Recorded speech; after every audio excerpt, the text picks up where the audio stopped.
Q&A를 시작하겠습니다. 내년도 예산과 관련해서 말씀드리겠습니다. 정부가 지난 28일 670조 원 규모의 내년도 예산안 편성 지침을 확정했습니다. 지속 가능한 재정 기조를 이어가면서 경제 체질을 개선하고 사회적 약자의 보호와 사회 구조 혁신에 과감한 투자를 하겠다는 것이 주요 내용입니다. 세계은행이 전 세계가 2030년까지 연 2.2%의 낮은 성장률에 머물러서 잃어버린 10년을 맞을 수 있으니 노동 생산성 제고와 재정 건전성 회복에 노력해야 한다고 경고했습니다. 빠듯한 예산 상황임에도 해야 할 일은 너무 많습니다.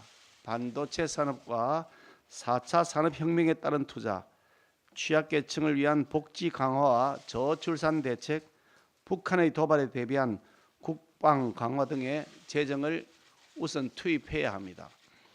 그에 비해서 국회 예산정책처는 2027년까지 세수가 연평균 12조 9천억 원씩 감소할 것이라면서 세수 부족 우려까지 제기하고 있는 실정입니다. 이런 사정을 뻔히 아는 민주당이 나라에 어찌되든 나 몰라라 내팽개치고 오로지 포퓰리즘에만 매달리면서 퍼주기 입법을 날치기 처리하는 데에만 골몰하고 있습니다. 민주당은 총선용 나 몰라라 퍼주기 입법으로 양곡관리법으로 연간 1조 원, 건강보험 재정 파탄을 초래한 소위 문재인 케어에 대한 혈세 보충 방안 연간 5조 원, 기초연금 확대로 연간 10조 원을 쏟아넣자고 합니다. 문재인 정부 때 국가의 미래는 내팽개치고 선심성 복지와 퍼주기 현금 지원으로 국가 채무가 5년간 무려 450조 원이나 늘어나서 국가 채무가 1,000조 원을 넘어서고야 말았습니다. 국제 에너지 가격이 급등할 때도 표를 의식해서 전기, 가스 요금을 대선 이전에는 무작정 동결했던 탓으로 결국 대선 후에 국민에게 요금 폭탄 고지서를 보내게도 만들었습니다. 피해는 오로지 국민들이 보고 있는 것입니다. 대한민국이 꺼져가는 성장 동력을 살려내야 합니다. 재원 조달에 대한 고민 없이 선거용 매표 행위에 불과한 포퓰리즘을 남발하는 것은 책임있는 정당의 자세가 아닙니다. 그럴듯한 말로 국민을 속이고 나라의 미래를 팔아서 정치적 이득을 노리려는 선거꾼 집단에 불과합니다. 이재명 대표의 사법 리스크로 내부적으로 위기에 빠진 민주당은 그것을 무마하기 위해서 전선을 외부에 만들고 싶겠지만 그런다고 하여 있는 죄가 없어지거나 덮어지지는 않습니다. 민주당이 조금이라도 민생을 생각한다면 또 국가의 미래를 생각한다면 포퓰리즘 행태를 즉각 멈춰야 할 것입니다. 한일 관계 정상화와 관련된 국정조사 요구에 대해 말씀을 드리겠습니다. 민주당이 어제 기어코 한일 정상회담에 대한 국정조사 요구서를 제출했습니다. 민주당은 국정조사뿐만 아니라 상임위를 총동원해 청문회를 개최하겠다고 벼르고 있습니다. 이재명 방탄을 위한 물타기형으로 4월 임시국회를 외교 트집잡기의 장으로 삼겠다는 의도입니다. 한일 관계 개선에 따른 경제적 효과로 대한상의에서는 3.5조 원, 3조 5천억 원의 수출 증가를 예측했고 한국경제연구원 역시 수출과 외국인 직접 투자로 인한 생산 유발 효과가 20조 원에 달한다고 했습니다. 일본의 방한 관광객이 과거의 수준으로 회복될 경우 5조 2천억 원의 경제적 효과가 있다는 분석도 있습니다. 성과를 최대한 끌어올려서 국민들이 살기 좋아지도록 만드는 것이 지도자들의 역할임에도 불구하고 민주당은 이러한 국민들의 이익에는 도통 관심조차 없습니다. 심지어 정의당 관계자도 외교 문제는 공개적으로 밝히지 못할 사안이 많은 게 당연하다면서 문재인 정부 당시 남북 정상회담 관련 내용이 극비라며 국정조사를 거부했던 민주당이 이제 와서 국정조사를 추진한다는 것은 내로남불이라고 했다고 합니다. 2018년 4월 4.27 남북 정상회담에서 문재인 정부의 북한 원전 건설 의혹과 관련해 우리 당이 국정조사를 요구하자 당시 청와대 정무수석 최재성은 정상회담에서 오갔던 것을 무조건 공개하면 나라가 뭐가 되겠느냐고도 한 바 있었습니다. 민주당 상임고문 출신인 정대철 신임 헌정회장은 윤석열 대통령이 집권 후에 가장 잘한 일 중 하나가 일본과의 관계 개선이라고 했습니다. 문재인 정부 5년 내내 진전이 없었던 점에 비해서 윤석열 정부가 이룬 성과를 아주 높게 평가한다고 한 것입니다. 민주당은 자기 당의 원로가 하는 고언에 귀를 기울이기 바랍니다. 한 가지 더 말씀을 드리겠습니다. 문재인 정권에서 북한이 민노총의 조직국장을 통해서 청와대 송전망 체계를 마비시키도록 준비하라는 지령을 내린 사실이 밝혀졌다고 합니다. 북한의 지령문에는 청와대 송전망 체계의 마비뿐만 아니라 화성과 평택의 군사기지, 화력발전소와 항만시설 등에 대한 비밀 자료를 미리 입수해서 유사시에 대비하라는 지령도 포함되어 있다고 합니다. 문재인 정권이 한반도 평화 프로세스를 고집하면서 남북 평화쇼에 정신 팔리는 사이에 북한의 김정은은 우리 노동단체를 통해서 대한민국의 기관 시스템을 완전히 마비시키려고 했던 것이라고 볼 수밖에 없습니다. 2015년 우리 통신망을 마비시키려 했던 이석기 경기 동부연합의 아로 조직 사건과 매우 흡사합니다. 문재인 대통령은 국민을 철저하게 속인 것입니다. 문재인 정권은 가짜 평화쇼를 위해서 남북 정상회담을 개최하는 대신에 그 대가로 대한민국을 파괴할 국리를 했던 김정은의 노림수에 대해서는 애써 눈을 감아주었던 것이라고 봅니다. 문재인 정권이 손 놓고 방치한 간첩단 사건의 수사가 이제 진행되자 국민 바로 가까이에서 대한민국 곳곳에서 간첩이 독버섯처럼 퍼져 있는 것이 드러나고 있습니다. 민주당은 과거 집권 당시에 국내 정치에서 이득을 보리고 국익을 버려버린 채 평화쇼에 몰두하면서 북한의 대남 공작을 사실상 묵인한 것을 깊이 반성하고 국민 앞에 사과해야 마땅합니다. 그렇게 하지 않고서 어떻게 선거에서 정권을 맡겨달라고 할 수 있을지 의문입니다. 이상입니다. 우리 대표님 말씀이 있었습니다마는 한일 정상회담 국정조사 요구와 관련해서 이어서 말씀을 드리겠습니다. 외교 행위, 특히 정상 외교는 대통령의 통치 권한 중의 하나로서 국정조사의 대상이 될 수가 없습니다. 제13대 국회부터 지난 20대까지 총 26차례의 국정조사가 실시되었지만은 정상 외교를 대상으로 했던 경우는 단 한 건도 없었습니다. 정상 외교는 국가 외교와 직결된 아주 민감한 사안으로서 국회의 정언감정법에 따르더라도 자료 제출이 불가능하며 조사를 한다고 한들 상대국에 대한 조사도 할 수가 없어서 중대한 외교적 결례를 저지르게 됩니다. 대한민국 제1야당이 더구나 집권까지 했던 야당이 이런 국정조사 요구서를 제출했다는 것 자체로 이미 국제사회에서 우리나라의 국격은 심각하게 손상당한 것이나 다름없습니다. 통상적인 정상 외교마저 국정조사 요구의 대상이 되는 나라로 낙인 찍힌다면 어느 나라가 우리나라와 정상 외교를 하려고 하겠습니까? 정작 국정조사가 필요한 사안은 따로 있습니다. 문재인 정부가 대북 원전 건설 문건을 전달했다는 의혹, 월성 원전 경제성이 조작된 경위 같은 것들입니다. 문재인 정권에서 우리 당이 21건의 국정조사 요구를 했지만은 민주당은 우리 당 국정조사 요구를 단 한 건도 받아들인 적이 없습니다.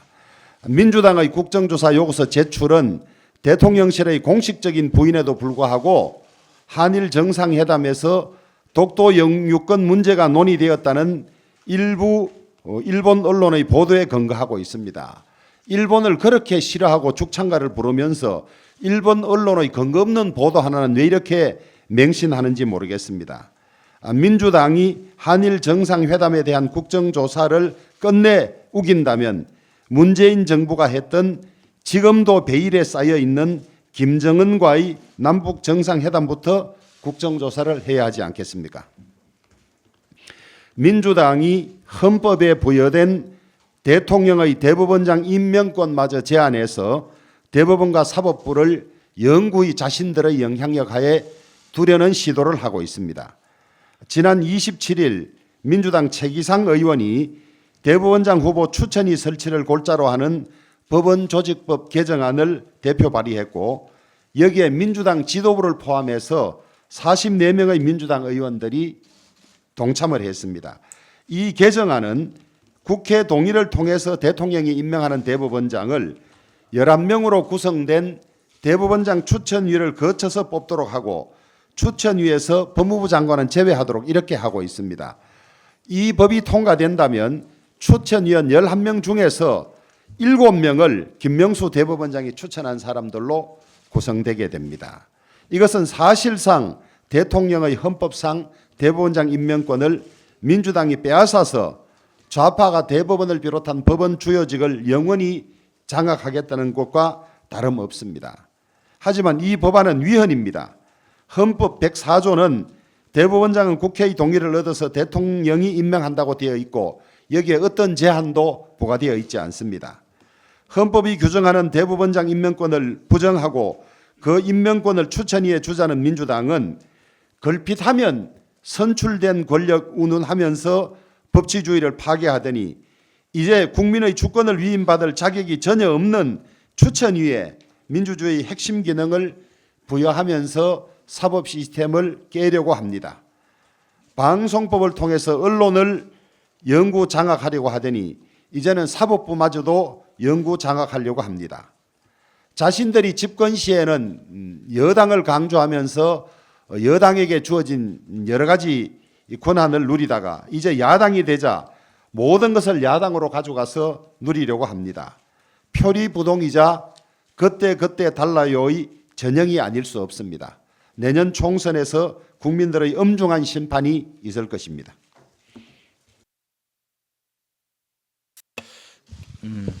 최근 저의 발언으로 국민 여러분들께 많은 심려를 끼치고 당에도 큰 부담을 안겨드린 점 진심으로 반성하고 있습니다.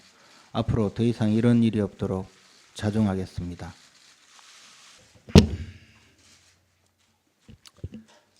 네, 최고위원 김병민입니다. 얼마 전 김기현 대표님과 한 대학을 찾아 1,000원의 아침밥을 학생들과 함께 먹었습니다. 고물가로 밥 한 끼 식사에 부담을 갖는 청년들에게 큰 호응을 얻고 있는 정책이지만 참여하는 대학의 숫자가 많지 않고 따라서 이로 인해 혜택을 받는 학생의 숫자가 수요 대비 턱없이 부족하기에 이를 대폭 확대하는 방안에 대해서 어제 정부가 확정지었습니다.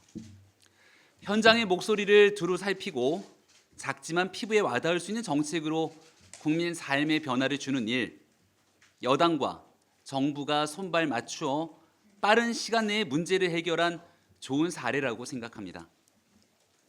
반대를 위한 반대만 거듭하던 민주당도 긍정적 여론의 논란 탓인지 1,000원 아침밥 사업 확대에 쌍수 들고 환영에 나섰으니 민생을 위한 정치의 중요성 더 말해 무엇하겠습니까? 그런데 말로는 민생을 외치면서 발로는 정쟁에 올인하는 이 민주당의 DNA는 크게 바뀐 것 같지가 않습니다. 어제 민주당 한일 정상회담 진상규명이라는 악의적 프레임을 걸어서 국정조사 요구서를 제출했는데요. 정상 간 회담이라는 외교적 절차마저 정쟁의 소재로 삼아 정치적 이득을 보겠다는 민주당의 얄팍한 셈법을 국민이 모를 리 없습니다.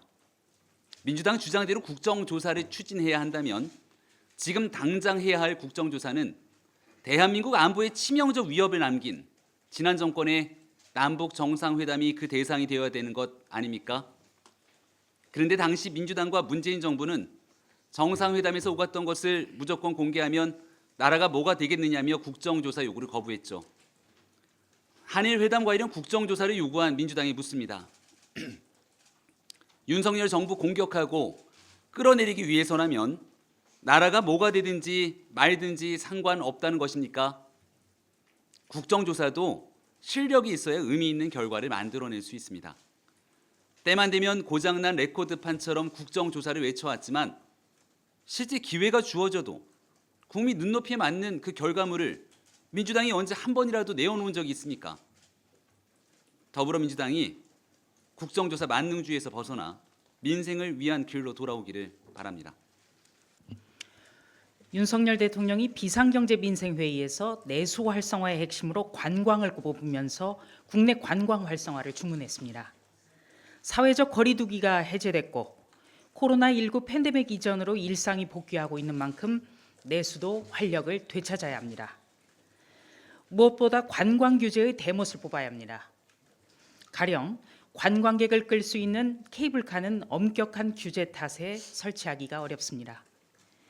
외국인들에게 관광 1번지로 불리는 서울 명동의 관광 인프라는 규제에 묶여 있습니다.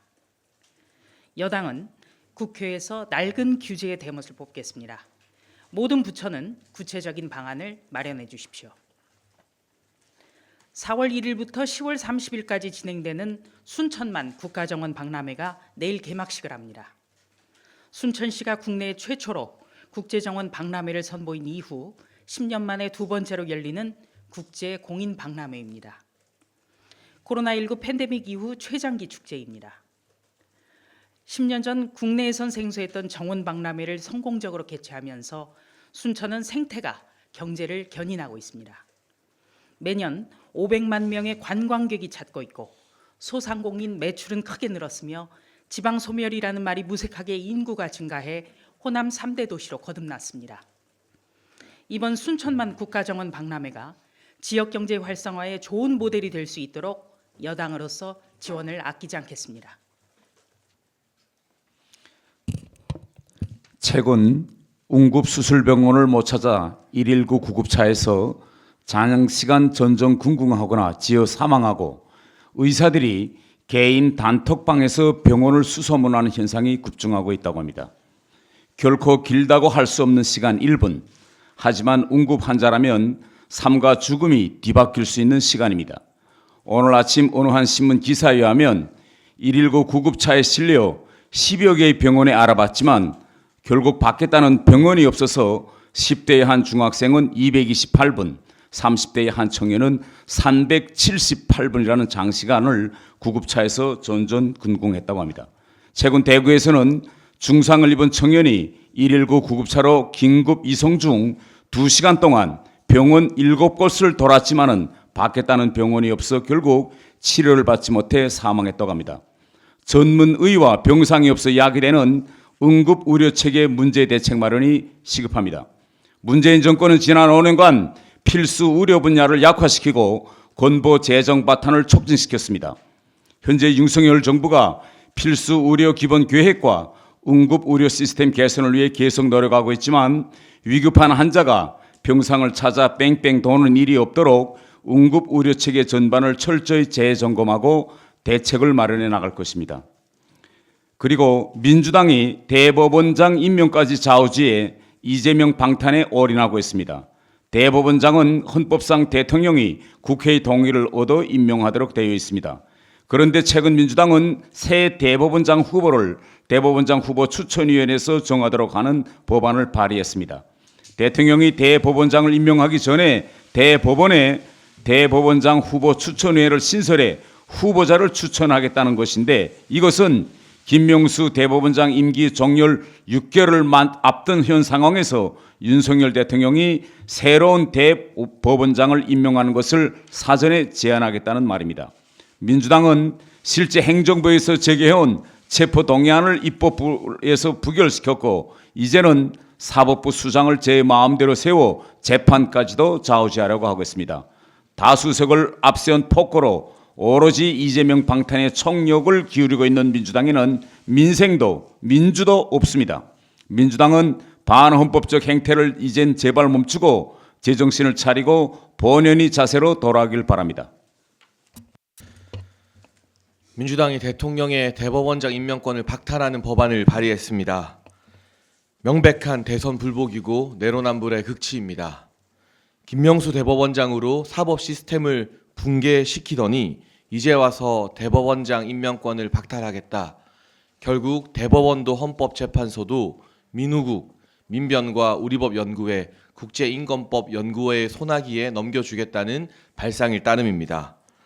방송도 마찬가지입니다. 민주당 정권 때는 노골적인 방송 장악으로 정권에 충성하는 수준 낮은 진행자들을 온갖 시사 프로그램 진행자로 깔아두더니 이제 와서 정권이 바뀌니 방송법을 밀어붙여 민노총 언론노조에게 공영방송을 헌납하려 하고 있습니다.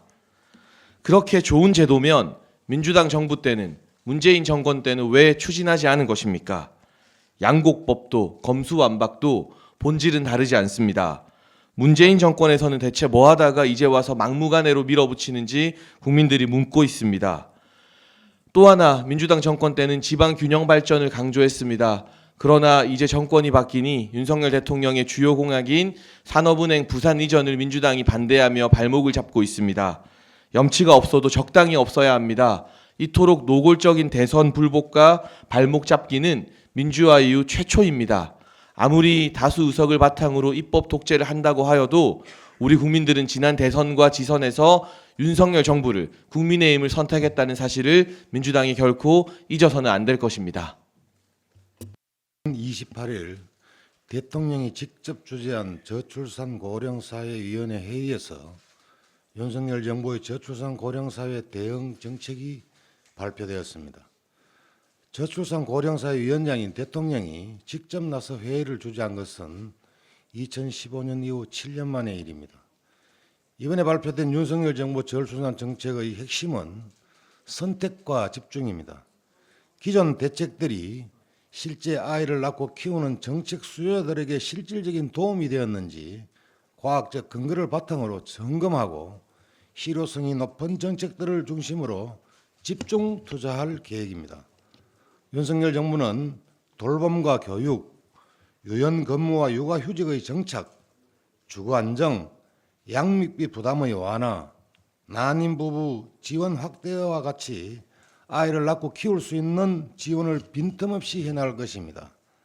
한 아이를 키우려면 온 마을이 필요하다는 말이 있듯이 저출산 문제 해결을 위해서는 국회를 비롯해 정부와 지자체 그리고 민간이 모두 머리를 맞대고 팔을 걷어붙여야 할 것입니다.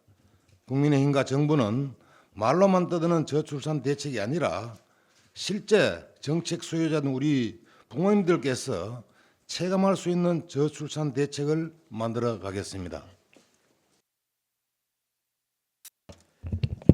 네, 국민의힘은 민생을 해결하기 위해서 민생 속으로 들어가겠습니다. 김기현 대표님도 민생 해결사로 민생 현장에서 국민들의 바람을 듣고 계십니다. 당 정책에는 국민이 말씀 주신 내용을 실현하기 위한 정책 방안을 마련하고 집행을 위한 뒷받침에 더욱 매진하겠습니다. 이를 위해서 정책위 의장, 부의장, 정조위원장 체제를 실질적이고 효율적으로 구축해 당정 간의 조율을 강화해 나가겠습니다. 특히 민생에 직접적으로 도움이 되는 정책을 만들기 위해서는 국민이 참여하는 만큼 효과적인 방법은 없다고 봅니다. 천년의 아침밥 방문 시에도 청년들이 정책 수립 과정에 직접 참여하는 청년 주도형 정책 시스템을 만들겠다고 한 바 있습니다. 이를 위해서 당 정책위에 청년 부의장을 신설하고 각 상임위별로 현안을 조정하는 6개 정책조정위원회에 청년 부위원장을 각각 포진시켜 청년들이 직접 참여할 수 있도록 시스템화하겠습니다. 역량 있는 청년들이 각 상임위의 정책 방향을 수립하고 실질적인 정책을 개발할 수 있는 비중 있는 역할을 맡아 살아있는 정책을 만들 수 있도록 정책 시스템을 구축하겠습니다. 향후 추진 상황에 대해서는 구체화되는 대로 말씀드리겠습니다. 민주당이 이른바 쌍특검 패스트트랙을 추진하고 한일회담 진상조사를 한다며 국정조사 요구서를 제출했습니다. 이처럼 걸핏하면 진상규명을 덜먹이는 민주당에서 정말 진상규명이 필요한 일에는 외면하고 있으니 의아스럽습니다. 이인규 전 검사의 회고록이 발매와 동시에 교보문고 정치사회 1위, 영풍문고 정치법률 1위 등 주요 서점에서 주간 베스트셀러에 올랐습니다. 민주당 측은 두 전직 대통령의 명예를 훼손하는 일이라며 발끈했습니다. 이처럼 국민들의 관심이 많고 민주당이 그토록 존경하고 떠받드는 두 전직 대통령의 명예가 훼손되었다고 한다면은 진상이 명백하게 밝혀져야 할 일입니다. 민주당이 바라는 두 전직 대통령의 명예 회복을 위해서라도 이인규 청문회든 이인규 특검이든 진상조사할 것을 제안드립니다. 진상 규명을 원한다면 이인규 회고록부터 하십시오. 그게 정치 공세용 특검보다는 특검이나 외교문서 국정조사보다도 훨씬 의미 있는 일이 될 것입니다.